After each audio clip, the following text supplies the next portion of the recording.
Guys, this review is wicked overdue. What the frick? Okay, we're here. So, Black Myth Wukong. This is a game that it came out, I covered it, I wasn't able to get around to reviewing it until now. Thank God we're finally here for it. Now, of course, what are my first thoughts? The game's freaking awesome. The game's freaking heroic, you know, epic scale, you know, heroic or whatever kind of legend, mythos, main character being Wukong. It's a really awesome opening, beautiful graphics in the game. Starts off, epic boss fight. It's a little bit unfortunate though that we don't get to see Wukong actually fight the army that you see at the beginning, but regardless, it's super cool. You have the Titans, you have the random Asian dude in freaking Sky being like, yo dude, what's up? Freaking monkey man who basically represents black men. What's up, brother? And he's like, she man, what's up? Ooh, ooh, ooh, ah, man, she man. And then they fight each other in the freaking sky, and then they turn into freaking birds, and then freaking Wukong gets penetrated by a freaking spear, and then he gets freaking annihilated into the freaking earth, into the freaking ground like a freaking comet. And then a bunch of freaking random monkey dudes, so I guess a bunch of other black dudes, whatever, monkey dudes, they freaking sit there, old monkey dudes like, yo guys, what's up? These my teachings. And she man, what's up? We was kangs and stuff. He sits there and he's talking his head off, and then your character, who I guess Wukong, like, he reincarnates or something. I guess that's a Buddhist idea or something. I don't know. It's China, so Buddhism, right? So I guess Wukong reincarnated as a lesser form of himself, as another monkey. All the monkeys basically look like him, but I don't know what it is. Like when Wukong dies, does his consciousness just go into the stratosphere, the universe? I don't know. Okay, go somewhere, and then I guess you train hard enough, and you are granted by a blessing the consciousness of Wukong, and then I guess that allows you, and I guess maybe you have certain celestial powers too while you're at it because of that. I guess that's what it is. I don't know. I haven't seen the ending of the game yet. So by the way, I'm sharing with you my thoughts for the game. That's like, I've seen about half of the game. I have not seen the other half, and I do need to get around to it. But these are my thoughts, man. The game's just really great. The attack animations are amazing. I love this idea that you defeat bosses and you get their abilities, you get their attacks, and that kind of builds out your arsenal and what it is that you can diversify, what you can mix around with. Now, it is a little bit disappointing for me because I thought these were going to be completely new attack and move sets. No, these are attack styles that you only activate for a select temporary period of time, and you basically use the exact attack kit as a boss that you've defeated, which is still cool and it still works. It's just unfortunate that it's not completely unique, and it's also something that ultimately you can only use for a short period of time. So I don't know how much I like that element of it, just in some essence, but it works and it's totally fine in the end. You have some pretty decent, in the UI, you have some pretty decent skills in the skill tree that you can upgrade, and you can utilize some really interesting attacks that really diversify and they expand your attacking patterns and options in a fight. So I really appreciate that. Now, I do have to say this, I don't really like the UI. The UI is very modern day kind of UI. A much better UI would be a much more dynamic kind of interface system. And I am kind of saying something like Final Fantasy Remake, not Rebirth. Rebirth does a modernized version, but Remake had these like little rings, these kind of like, I guess like orbiting planetary rings that you would, around that planetary ring or whatever it is, you would level up your skills. And I just like that way more, that it feels alive and living and breathing. The way that you go through the menu screen, that you're looking at your skills, you're upgrading your skills. When it feels more dynamic and interactive, it feels more living and breathing, that's when it's much better.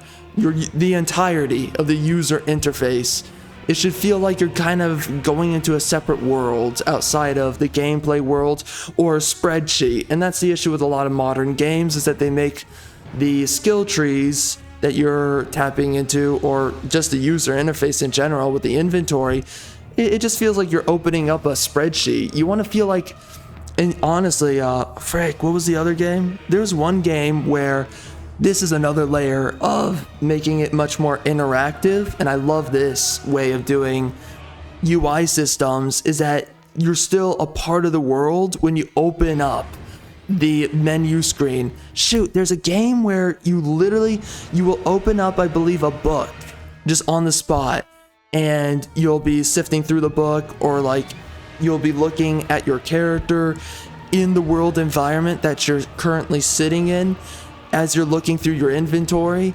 It's stuff like that. It's just either make it dynamic and make it unique, interesting, and cool, or make your UI system, make it feel like it's a part of the game world, and that you're just sorting through your gear, but you're still in the living, breathing world. Obviously, enemies can be paused in some manner or whatever. You can work around that, but just the ultimate idea is that you're not being taken out of the game world, or if you are, it's still dynamic and it's still a lot of mobility in the things that you're seeing, right?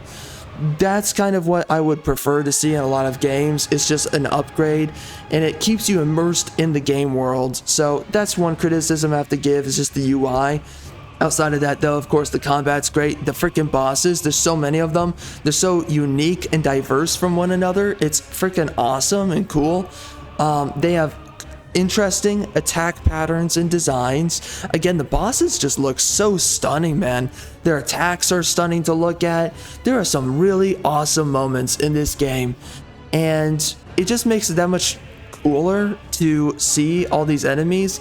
Now, of course, by the way, the game is linear open world as far as I can tell, so all the extras that you fight, they're also pretty unique and interesting to see, as well as the fight. So I appreciate so much that they did here with the game, and I'm really impressed. You know, this is in a lot of ways gaming done right. You can fight, by the way, your blacksmith in the game. That's also really cool. He's really difficult to fight too and beat. A lot of people talk about it. I think he's late game, basically a late game boss. But yeah, man, there's just so many enemies. There's so much mob and boss diversity here. The game is just so cool on so many layers. I'm really impressed. Now, of course, what's the story? Is there a story? No, pretty much there's not. The characters are really not crazily interesting. They're a little bit peculiar, and you kind of get thinking looking at them, but there's nothing past that. They're just as cool as to look at, but there's really no story going on, and quite frankly, the story's terrible on that front.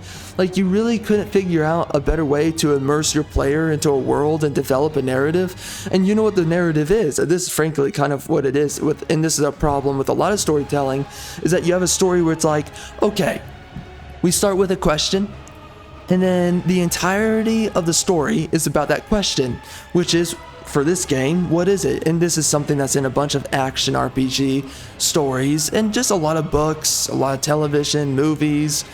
This is a really cheap formula for making stories. And what is it? It's just a question, right? It's a mystery. It's, where the frick are we? What are we doing? What world are we stuck in?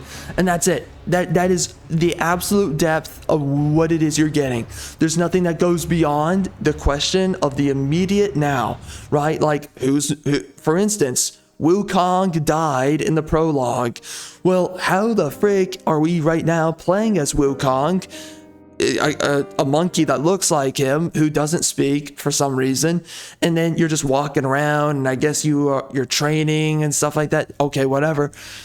You know, nothing's explained to you, and all you have are questions for the majority of the game. And of course, I don't know what happens when the questions are answered, but most stories that play this way, the reason why a story doesn't answer any questions and it has all these questions to start with is because that's the only depth available. So if they were to answer your questions, there would be no story. So they have to drag it out. And that's what I hate about stories like these, is that You're looking for that substance of a narrative, of a story that's being told. You want to see things develop, and you're holding out, but you're not getting anything. Nothing's being delivered upon you. So you're just holding out this entire time throughout the story in the game. You're playing through the game, trying to get to the next story beat that finally answers questions or develops an enticing plot. And that never happens. And instead you realize, oh, I was basically holding out, being stretched out for the game time until I get to the ending of the game, and that's where the plot finally picks up again, and we're finally actually seeing a story again, character development again. Jeez, it's like the freaking writer literally took a nap.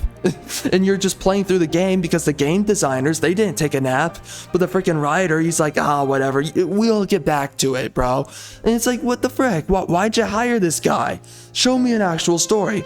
A game that has this problem, by the way, recently, Strangers of Paradise, Final Fantasy. That game does it where the beginning of the story is mostly interesting, but then it just completely stops. You're like, what happened? Where's the writer? Where's the writing? This game's going nowhere. The story's going nowhere. The characters suck. And then the entire story picks up once you get to the mid-late game. Once you get there, then all of a sudden the story picks up again. All of a sudden the characters start to matter again. Everything gets better. But it's like you went through all this slog for like hours within the middle of the game. This is another game that is a lot like that. I have not seen the ending, but I just imagine it's the same thing because that's exactly what it is so far for half of the game. So anyway, man, the last part I was at, by the way, was pretty much when you awaken as Wukong in the desert. I think that's the last point I remember, and then we haven't seen much past that.